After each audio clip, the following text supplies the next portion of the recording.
Welcome back. हमने class 11th secretarial practice that is S P का chapter 6 start किया है, directors and key managerial personnel of the company.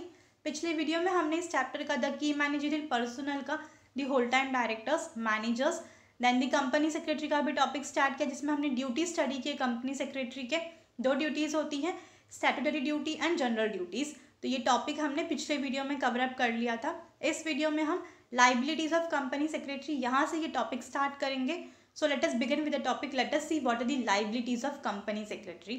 Since the company secretary is regarded the key managerial personnel KMP of the company, company secretary is held liable for several non-compliance and penalties are imposed on him for any default or non-compliance of the provisions of the act and other laws of the land. तो क्योंकि company secretary कौन है? Company का की managerial personal है, KMP. Alright, he is a very important person of the company, इसीलिए company secretary को जिम्मेदार ठहराया जाएगा अगर कोई भी एक्ट, कोई भी लॉ फुलफिल नहीं किया गया है। नॉन कंप्लायंस का मतलब है फुलफिल करना। जो भी ड्यूटी है, जो भी लॉ है, अगर वो फुलफिल नहीं होता है, कोई भी लॉ, चाहे वो कंपनी का लॉ हो, चाहे वो किसी लैंड से रिलेटेड कोई भी लॉ हो, अगर कोई भी लॉ फुलफिल नहीं होता, कोई भी रूल या रेगुलेशन जो है वो प्रॉपरली फॉलो नहीं होता, उसके लिए कंपनी सेक्रेटरी को जिम्मेदार ठहराया जाएगा और पेनाल्टी जो भी इम्पोज होगी वो कंपनी सेक्रेटरी के ऊपर इम्पोज होगी। फाइन चार्ज किया जाएगा कंपनी सेक्रेटरी के ऊपर। Alright, next is rights of company secretary. अब राइट्स मतलब कुछ ना कोई अधिकार मिलते हैं कंपनी सेक्रेटरी को, क्योंकि वो एक की मैनेजरियल पर्सनल है, काफ़ी इंपॉर्टेंट पर्सन मेंबर होता है कंपनी का, तो ऑब्वियस है कि उसके पास कुछ ना कुछ राइट्स होंगे। तो क्या क्या राइट्स होते हैं कंपनी सेक्रेटरी के? Let's see. Rights are given to the secretary of the company by the companies act. अब कंपनी के जो सेक्रेटरी हैं उनको कंपनी एक्ट, कंपनी के लॉ द्वारा राइट्स मिले गए हैं। कंपनी एक्ट में पहले से मेंशन किया जाएगा कि अगर कोई पर्टिकुलर इंडिविजुअल जो कंपनी का सेक्रेटरी बनता है उसके क्या क्या अधिकार होंगे।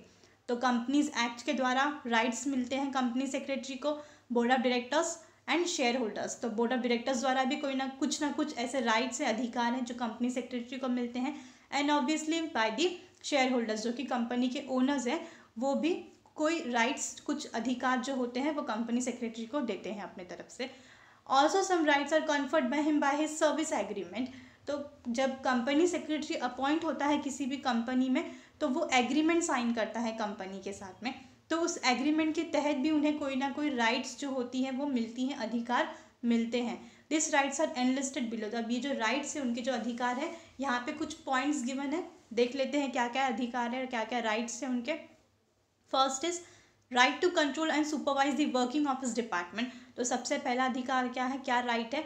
जो भी डिपार्टमेंट होता है कंपनी सेक्रेटरी का, उसका काम ठीक तरीके से हो रहा है कि नहीं, उसको कंट्रोल में रखना। अगर गलत हो रहा है तो उसको सही करने की जिम्मेदारी कंपनी सेक्रेटरी की होती है, और सुपरवाइज करने की काम प्रॉपरली हो रहा है कि नहीं, रूल्स एंड रेगुलेशंस हैं, जो लॉज है वो प्रॉपरली फॉलो हो रहे हैं कि नहीं, ये सब करने की जिम्मेदारी, फॉलो करने की जिम्मेदारी कंपनी सेक्रेटरी की होती है.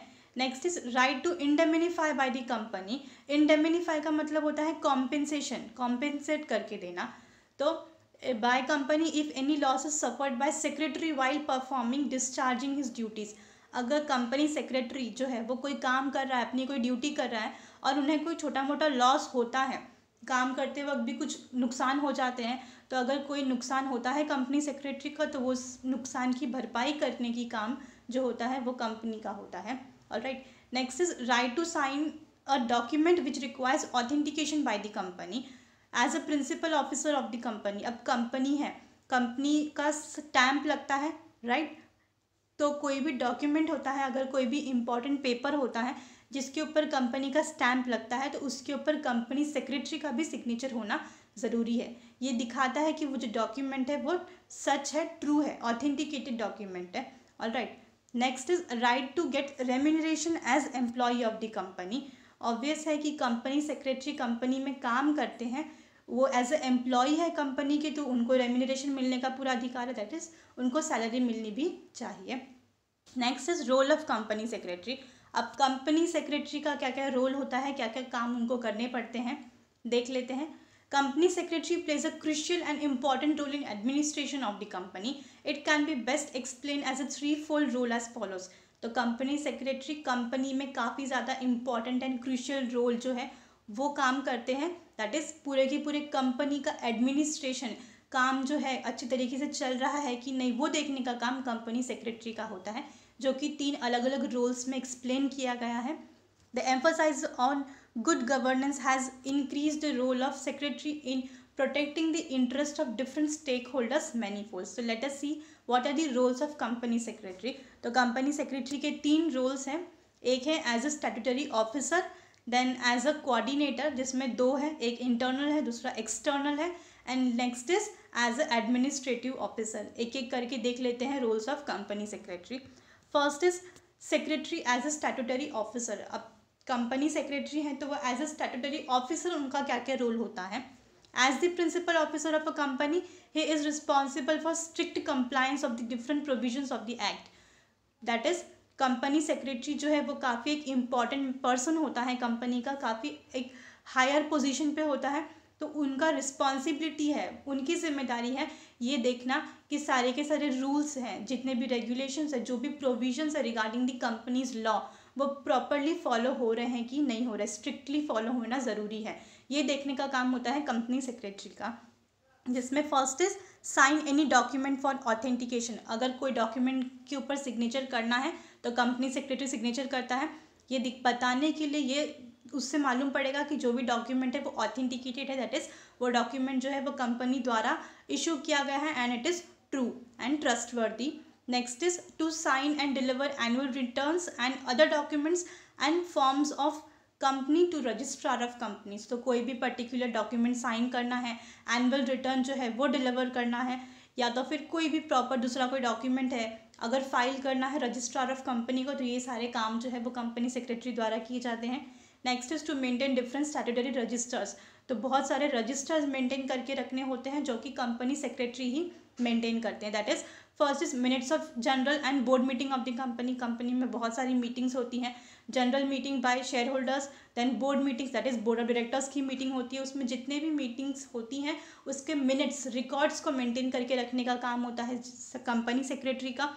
Register of member and debenture holders, तो दैट इज शेयर होल्डर्स के भी रजिस्टर को मेंटेन करके रखना, डिबेंचर होल्डर्स के रजिस्टर को मेंटेन करने की जिम्मेदारी सेक्रेटरी की होती है, कंपनी सेक्रेटरी की होती है। Then register of directors and KMP, key managerial personnel and their share holdings. Directors जो हैं, डायरेक्टर्स बोर्ड ऑफ डायरेक्टर्स के रजिस्टर को मेंटेन करके रखना, की मैनेजरियल पर्सनल जितने भी होते हैं उनके रजिस्टर्स को मेंटेन करके रखना, और अगर कोई शेयर होल्डिंग है, मतलब डायरेक्टर्स या फिर की मैनेजरियल पर्सनल जितने भी मेंबर्स हैं उन्होंने अगर शेयर्स लिए हैं तो कितनी शेयर होल्डिंग्स है, ये सारी चीज़ों का रिकॉर्ड मेंटेन करके रखने का काम होता है कंपनी सेक्रेटरी का। Next is ensure necessary compliance of law, that is जितने भी लॉ है रिलेटेड टू कंपनीज एक्ट या फिर जो भी लॉ जो एप्लीकेबल होता है कंपनी के ऊपर, वो सारे के सारे लॉ प्रॉपरली फॉलो हो रहे हैं कि नहीं हो रहे हैं, ये देखने की जिम्मेदारी होती है कंपनी सेक्रेटरी की। ऑलराइट, तो ये था secretary as statutory officer. Next is secretary as a coordinator. अब सेक्रेटरी एज अ कोऑर्डिनेटर मतलब 2 लोगों के बीच में कोऑर्डिनेशन प्रॉपरली मिलके काम हो रहा है कि नहीं बीच में, दैट इज वो देखने का काम होता है कंपनी सेक्रेटरी का। The board of directors as a supreme managerial authority decides the board policy to be followed by the company. अब बोर्ड ऑफ डायरेक्टर्स जो होते हैं वो कंपनी के सुप्रीम मैनेजरियल अथॉरिटी होती है, that is top most authority होती है बोर्ड ऑफ डायरेक्टर्स की, तो उनका पोजीशन काफ़ी हायर होता है। तो वो सारे के सारे क्या करते हैं, जितनी भी पॉलिसीज़ होती हैं, रूल्स होती हैं, वो सारे के सारे पॉलिसी को बनाना, फ्रेम करने की जिम्मेदारी बोर्ड ऑफ डायरेक्टर्स की होती है, जो कि कंपनी फॉलो करती है। बाकी के जितने भी लोग होते हैं, एम्प्लॉयज़ होते हैं, वो सारे पॉलिसीज़ को फॉलो करते हैं, लेकिन पॉलिसी बनाने का काम बोर्ड ऑफ डायरेक्टर्स का होता है। Effective implementation of the same is the duty of secretary. But वो जो पॉलिसी है, रूल्स है, प्लान्स है, उसको ठीक तरीके से इम्प्लीमेंट मतलब यूज़ करने का जो काम होता है, अप्लाई करने का काम होता है सेक्रेटरी का। Secretary is required to work as network between the board and other executives of different level.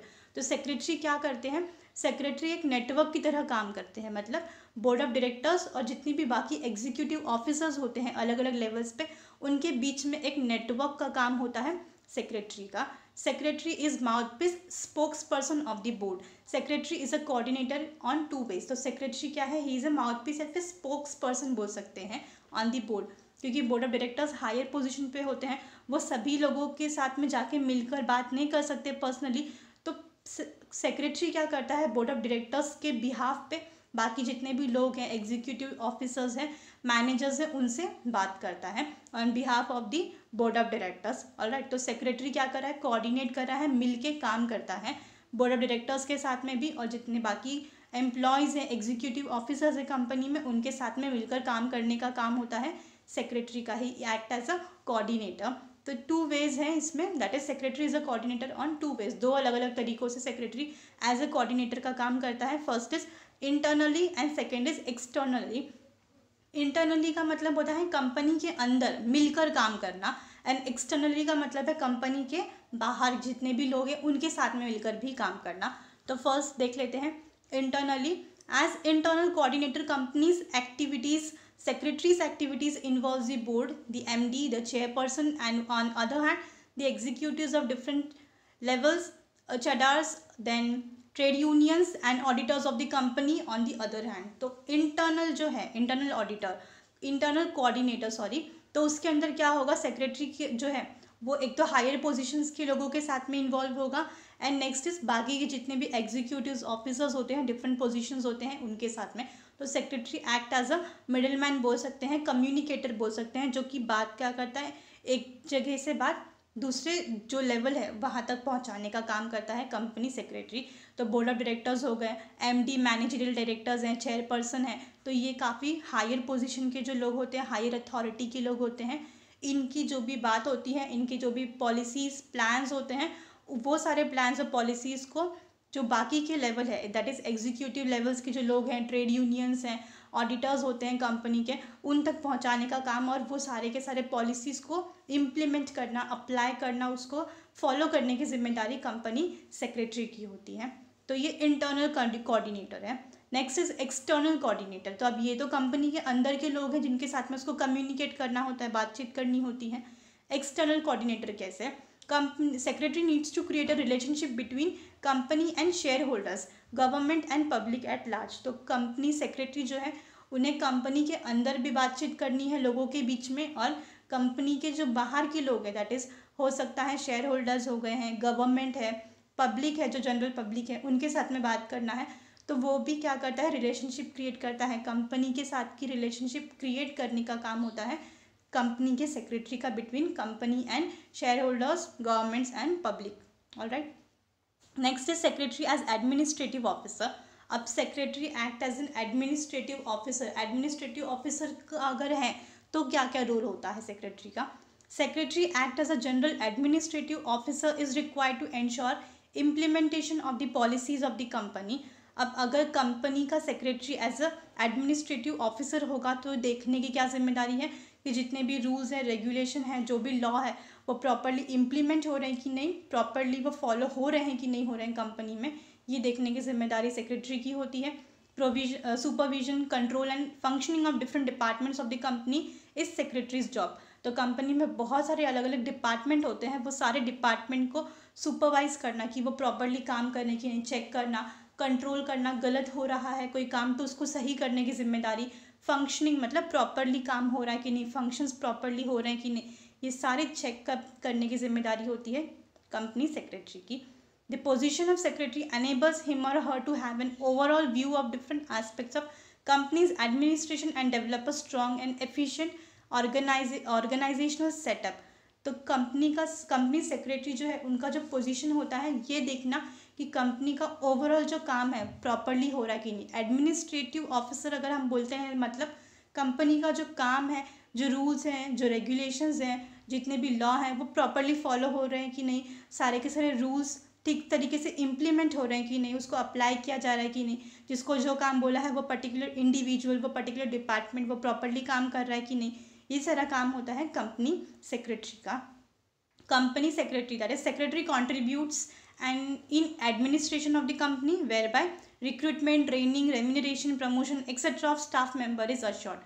तो एडमिनिस्ट्रेशन में बहुत सारी चीज़ें इंक्लूड होती हैं कंपनी से रिलेटेड, जैसे कि रिक्रूटमेंट, अगर किसी एम्प्लॉय को रिक्रूट करना है, अपॉइंट करना है कंपनी में, उसको अगर ट्रेनिंग प्रोवाइड करनी है, उनकी सैलरी कितनी होगी ये डिसाइड करना है, प्रमोशन है अगर हो रहा है तो कौन से लेवल पे कौन से इंडिविजुअल का, कौन से एम्प्लॉय का प्रमोशन होना चाहिए, अगर पर्टिकुलर कोई सीट वैकेंट हो रही है, कोई पोजीशन खाली हो रहा है तो वहाँ पे किसी को और हायर करना है तो स्टाफ मेंबर्स को, तो ये सारे के सारे प्रॉपरली एडमिनिस्ट्रेशन ऑफिसर का काम होता है, जो कि सेक्रेटरी ही करता है। ऑलराइट, सो ये था सेक्रेटरी एज एडमिनिस्ट्रेटिव ऑफिसर्स। तो यहाँ पे 3 रोल थे सेक्रेटरी के, statutory officer, administrative officer, then secretary as a coordinator. I hope आपको तीनों के तीनों जो रोल थे सेक्रेटरी के वो समझ में आए होंगे in company.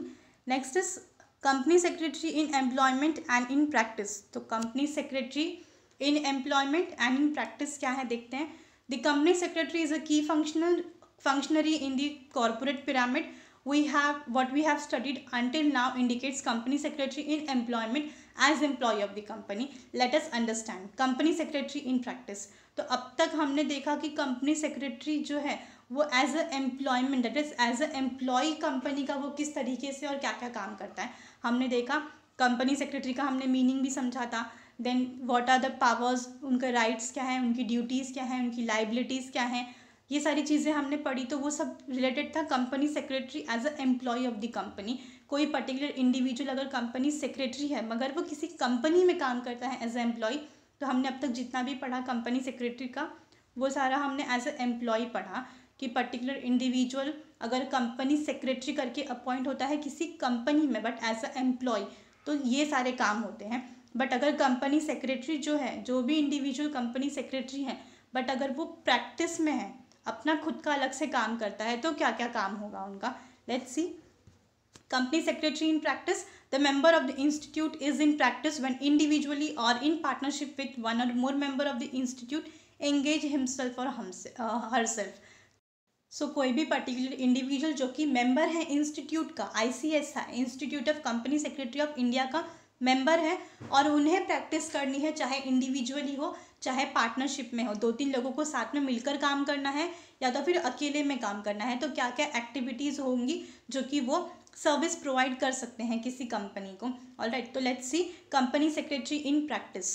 So I hope समझ में आया होगा company secretary in employment and in practice का डिफरेंस क्या है। कंपनी सेक्रेटरी इन एम्प्लॉयमेंट मतलब किसी कंपनी में एज ए एम्प्लॉय काम करेंगे और इन प्रैक्टिस मतलब खुद का अपना ऑफिस को ओपन करके लोगों को सर्विस, कंपनीज को सर्विस प्रोवाइड कर सकते हैं। अगर एग्जाम्पल से समझे तो फॉर एग्जाम्पल अगर कोई लॉयर है, उन्होंने अपना खुद का ऑफिस ओपन किया है तो वो इन प्रैक्टिस है, खुद का ऑफिस ओपन कर रहे हैं। और अगर किसी कंपनी में उनको काम करना है या तो फिर किसी पर्टिकुलर जगह पे एज ए एम्प्लॉय, तो किसी कंपनी में वो काम करेंगे तो वहाँ पे वो एज ए एम्प्लॉय काम करेंगे। या तो फिर सपोज कोई डॉक्टर है, डॉक्टर ने अपना खुद का क्लिनिक ओपन किया है तो वो इन प्रैक्टिस वो अपना खुद का क्लिनिक चला रहे हैं। या तो फिर अगर वो किसी हॉस्पिटल में काम करेंगे तो वो कैसे होगा, एज अ एम्प्लॉय काम करेंगे किसी हॉस्पिटल में।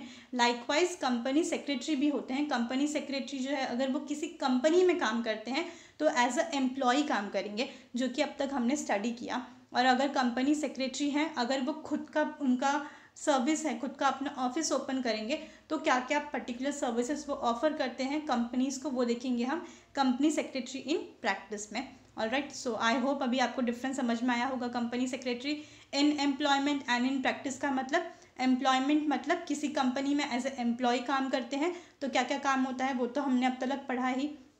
इन प्रैक्टिस तो खुद का अगर उनका कोई ऑफिस है और वो तब सर्विस प्रोवाइड करते हैं तो क्या होगा, let us see. First is the member of the institute is in practice when individually or in partnership with or more member of the institute engage himself or herself. First is in practice of profession of company secretary. Obvious है कि वो particular individual company secretary है तो उनका जो profession होगा वो related to company secretary ही होगा। तो वो जो भी काम करेंगे, जो भी सर्विस ऑफर करेंगे in relation to company secretary, अपने प्रोफेशन से रिलेटेड ही सर्विस ऑफर करेंगे। Next is offer to perform service in relation to promotion, formation, incorporation and amalgamation, reconstruction, reorganisation of the companies. अब क्या क्या सर्विसेज ऑफर कर सकते हैं company secretary, relation to promotion of the company, formation of the company, incorporation that is registration, नया company है कोई registration, तो बहुत सारे पेपर वर्क्स होते हैं तो रिलेटेड टू वो सारी चीज़ें भी वो सर्विस प्रोवाइड कर सकते हैं कंपनी को। अमालगमेशन मतलब दो कंपनी जब एक साथ में मिलकर काम करती है, एक होती है तो मर्ज होती है तो उसको बोलते हैं हम, तो वहाँ पे भी बहुत सारे पेपर वर्क्स होते हैं। रिकंस्ट्रक्शन, नए सिरे से फिर से कंपनी को स्टार्ट करना है अपना काम, तो रिकंस्ट्रक्ट अगर कर रही है तो उसमें भी बहुत सारे पेपर वर्क, फाइलिंग, डॉक्यूमेंट्स होते हैं। रीऑर्गेनाइजेशन ऑफ द कंपनीज, तो ये सारी चीज़ें रिलेटेड टू सारी ये सब जितनी भी चीज़ें हैं उसके रिलेटेड सर्विस प्रोवाइड करती है कंपनी सेक्रेटरी कंपनीज को। Alright, next is offer services in the areas of. अब बहुत सारी ऐसी भी अलग अलग सर्विसेज हैं जो कि कंपनी सेक्रेटरी ऑफर करती हैं कंपनीज को। तो क्या क्या सर्विसेज ऑफर कर सकती हैं? First is filing, registering, presenting and verifying documents like forms, applications and returns by and on behalf of the company. तो कंपनी जो है वो ऐसे कंपनी सेक्रेटरी के पास आती हैं और अपनी बिहाफ पे उनको काम करने के लिए बोलती है, क्योंकि कंपनी बहुत सारे काम नहीं कर सकती, उनको कंपनी चलानी भी है, प्रॉफिट भी अर्न करना है। तो जो ऐसे काम होते हैं, चाहे फाइलिंग, बहुत सारे पेपर वर्क्स करने हो, कोई रिटर्न फाइल करना हो, कोई पर्टिकुलर डॉक्यूमेंट को वेरीफाई करना हो, फॉर्म है, एप्लीकेशन है, तो वो सारे रिलेटेड जितने भी काम होते हैं वो कंपनी सेक्रेटरी को दे देते हैं। Alright, next is share transfer agent करके भी कंपनी सेक्रेटरी काम करती हैं। Then share stock broker, then an issue house, secretary auditor और कंसल्टेंट। तो किसी कंपनी के लिए अगर काम करना है कंपनी सेक्रेटरी को अलग से इन प्रैक्टिस, तो ये सारे काम कंपनी सेक्रेटरी जो है वो एज अ सर्विस कंपनीज को प्रोवाइड करती हैं। ऑलराइट, सो आई होप आपको समझ में आया होगा। यहाँ पे हमारा जो कंपनी सेक्रेटरी इन प्रैक्टिस था, ये टॉपिक यहाँ तक कंप्लीट हुआ। Next is secretarial standards SS। ये हम नेक्स्ट वाले पर्टिकुलर वीडियो में ये टॉपिक कवर करेंगे। इस पर्टिकुलर वीडियो में यहाँ तक के लिए हम स्टॉप करते हैं। ऑलराइट, सो आई होप आपको इस पर्टिकुलर वीडियो का जितना भी टॉपिक था वो समझ में आया होगा। सो इस वीडियो में हमने liabilities of company secretary, then rights of company secretary, roles of company secretary, जिसमें 3 रोल्स है कंपनी सेक्रेटरी के। First is as a statutory officer, as a coordinator, then as a administrative officer. हमने तीनों roles study किए। देन हमने company secretary in employment and in practice देखा, जिसका हमने डिफरेंस समझा कि company secretary as a employee company में क्या होते हैं, and company secretary in practice वो क्या काम करते हैं, क्या सर्विस प्रोवाइड करते हैं to companies. Alright, so I hope आपको पूरा का पूरा जो टॉपिक था इस वीडियो का वो समझ में आया होगा। सेक्रेटरियल स्टैंडर्ड्स हम नेक्स्ट वीडियो में कवर अप करेंगे। Alright, so thank you for your time.